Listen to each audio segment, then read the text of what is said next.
Close your eyes for a second and imagine this.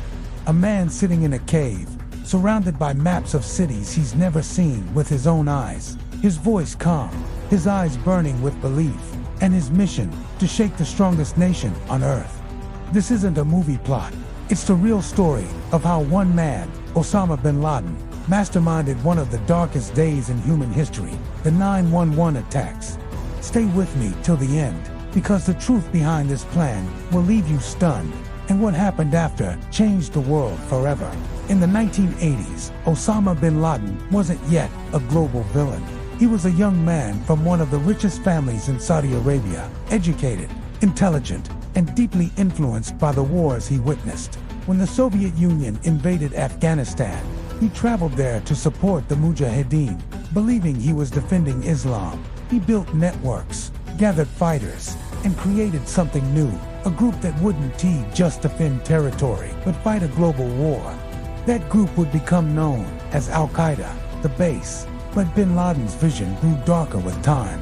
After the war ended, he believed his mission wasn't over.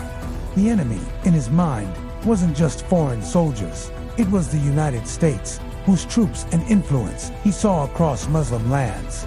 He believed the West had humiliated the Muslim world for decades, and he wanted to strike back, not on a battlefield, but in a way that would hit the heart of American pride.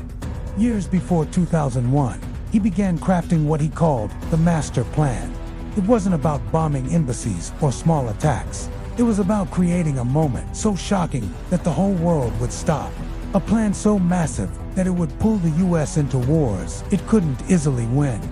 To do that, bin Laden needed people who could fly, who could move quietly through the modern world, and who were ready to die for his cause. He found them, men from different countries, united by ideology and obsession. They trained in Afghan camps, learning to fight, to blend in, and, most importantly, to obey orders without question. They learned that their deaths would be their ultimate victory. Under the guidance of Khalid Sheikh Mohammed al-Qaeda's operational brain, the details of the plan began to form. Hijack American passenger planes and turn them into weapons. Think about it. Everyday flights, families boarding planes, businessmen with laptops, students going home. None of them could imagine that their planes would be turned into guided missiles. That was the horror of bin Laden's genius. He used the normal to create the unimaginable. The selected hijackers were trained not just in combat, but in patience. They learned English, dressed like tourists, smiled in public, and left no trace of what they were planning. They enrolled in US flight schools under false identities, learning how to control Boeing aircraft. To anyone watching, they were just another group of foreigners chasing the American dream. But in truth, they were chasing death. In 1999, the plan reached its final phase. Bin Laden approved the targets: the World Trade Center, symbols of global finance; the Pentagon, symbol of military power; and the White House or Capitol Hill, symbols of political control. These were not random choices. They were meant to strike at the soul of America. And then came the morning of September 11th, 2001. Blue skies over New York City. Ordinary people heading to work. Flights taking off without delay. Within minutes, the world changed. Flight 11 hit the North Tower at 8:46 a.m. Flight 175 followed, striking the South Tower at 9:03 a.m. People on the streets froze. Some thought it was an accident, until the second explosion lit the skyline. Within an hour, smoke filled the sky, news channels scrambled, and fear gripped the globe. At 9:37 a.m., Flight 77 crashed into the Pentagon. Another, Flight 93, was headed toward Washington, but brave passengers on board learned about the other attacks and fought back. They sacrificed their lives, forcing the plane to crash in a Pennsylvania field, saving countless others.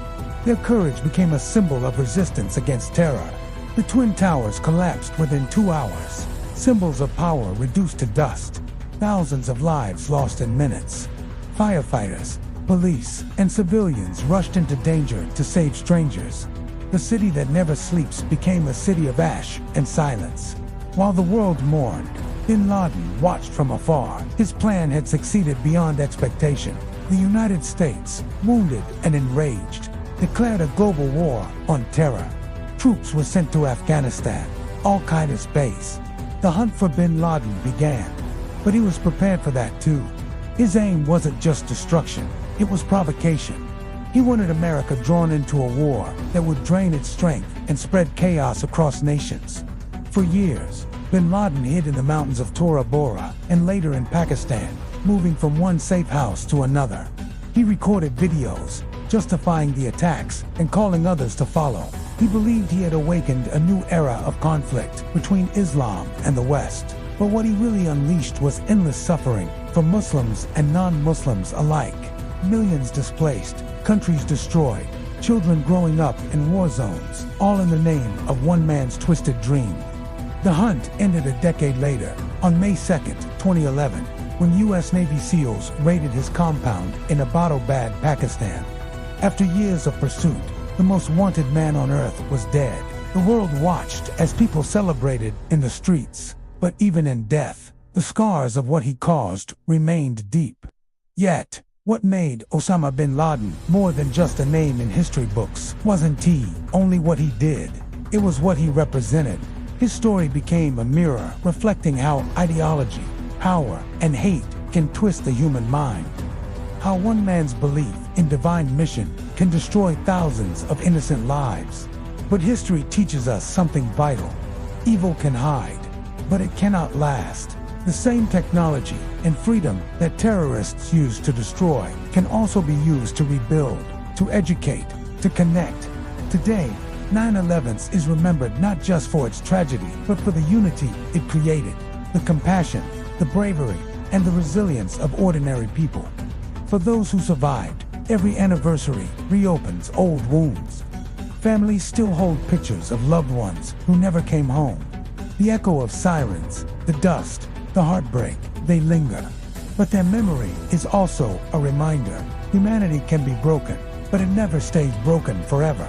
The war that followed 9/11 stretched for decades, toppling regimes and changing world politics.